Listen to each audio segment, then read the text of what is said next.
Advanced Heroquest, the raid on the Torre de Morte, yarns and wares.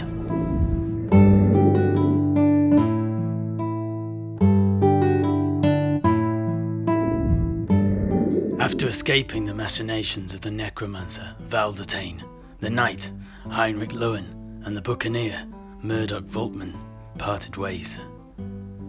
Voltman added his half of the 950 gold they had plundered from the necromancer's tower to the hoard he was creating in order to purchase a new ship and raise a crew. Heinrich had more immediate need of his cash.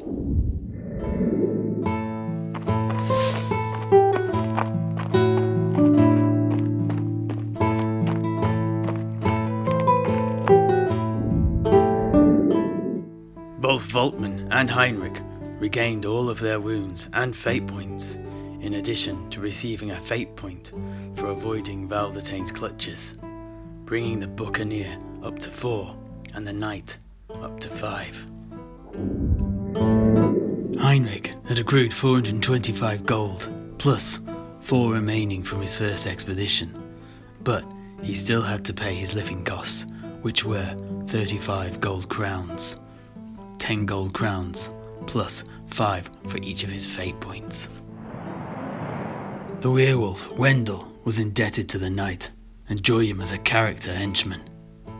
As such, he had to be paid either a straight 75 gold or 50 plus some equipment, totaling at least 25 gold crowns. Heinrich plumped for the latter and promised him a health potion for 50 gold crowns. It was then time for the random events roll.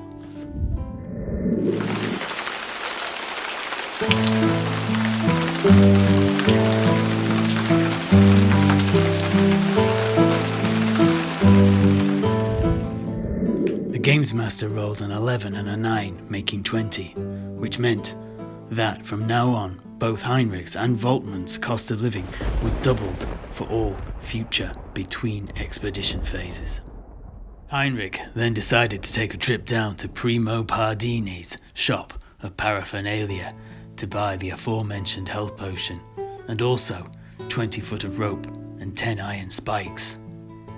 With the wizard, Magnus the Bright, still struggling with the after effects of their prolonged drinking session, he thought it best to have his own stash of useful adventuring accoutrements.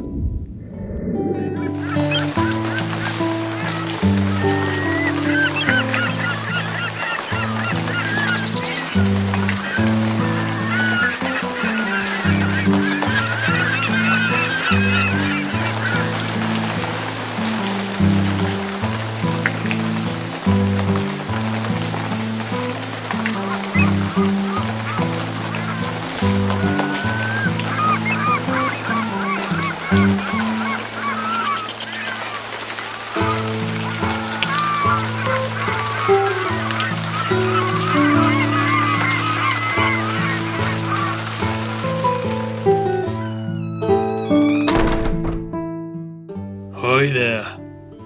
Welcome to Primo Pardini's shop of paraphernalia. What do you want?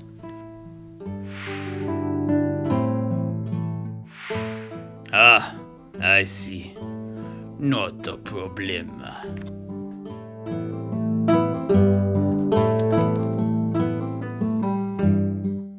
This left Heinrich with 274 gold crowns.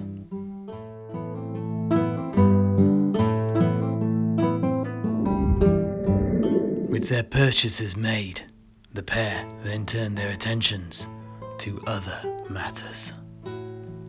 In the short time that Wendall and Heinrich had spent together, the knight had learned that Wendall was a sublime swordsman.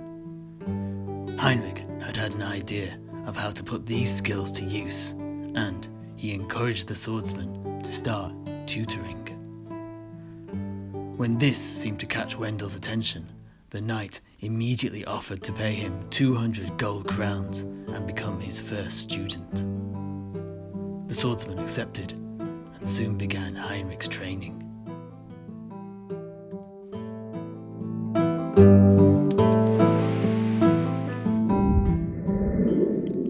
knight took to the swordsman's training like a fish to water, and over the course of the next week, as they practiced, Heinrich got to hear more of the man's sorry tale, and some tidbits with regards to the nefarious necromancer, Valdotane.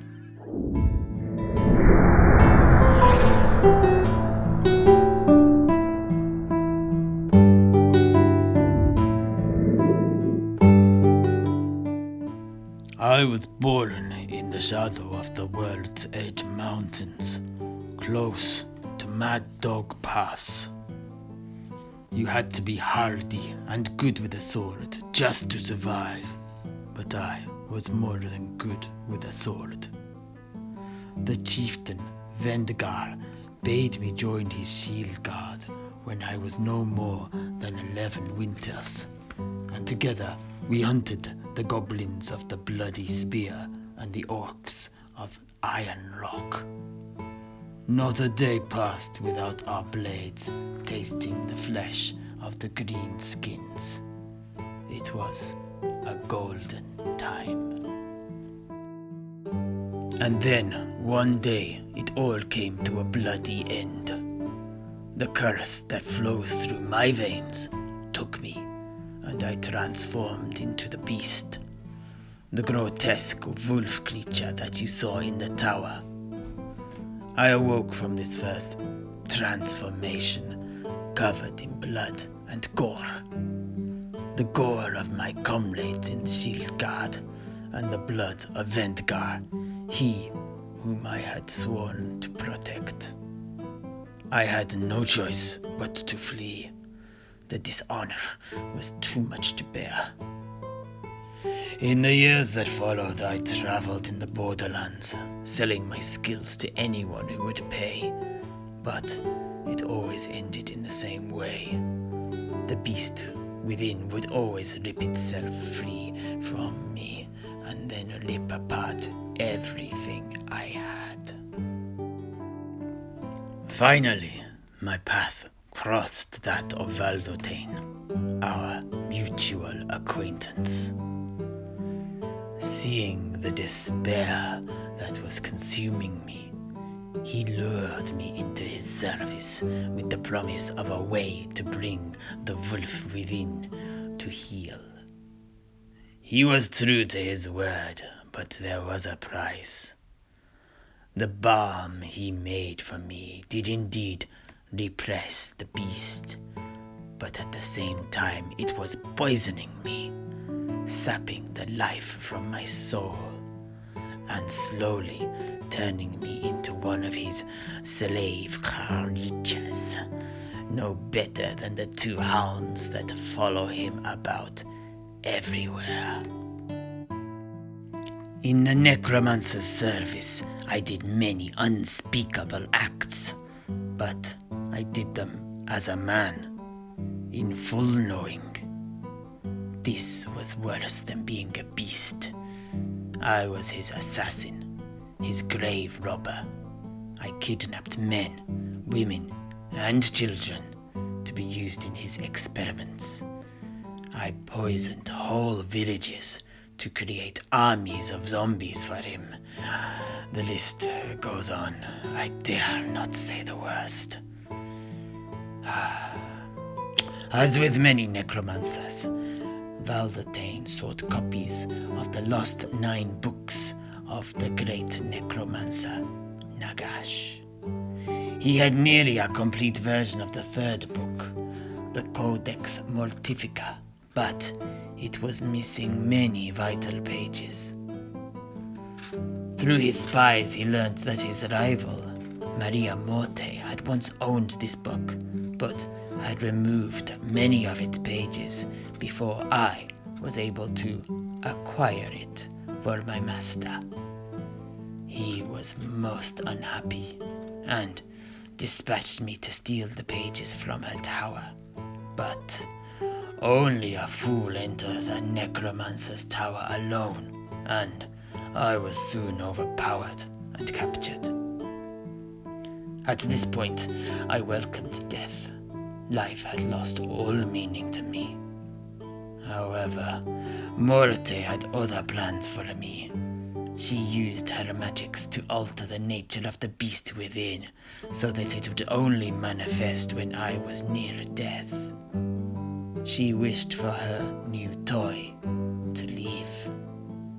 Then she began the second part of her plan. She wished to break and then remake my spirit. For this, she used more traditional means, torture and deprivation.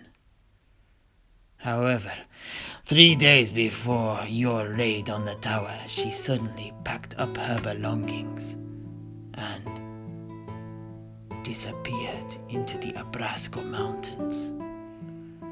She claimed to have a lead on the whereabouts of a copy of the Liber Necris, but I am convinced it was one of Valdetain's tricks to lure her away from the tower. The rest of the story, you know. I am indebted to you, and I will aid you in your quest for the head of the infidel Marco Broglio. In return, though, I seek your aid in collecting 2 skulls for myself. I want the heads of both Morte and Valdetain. Heinrich laughed loudly and saluted his assent with a courtly slice of his sword. Now, not only must he dodge the blades of the Skaven and the City Watch, it seemed that the dead were coming for him as well.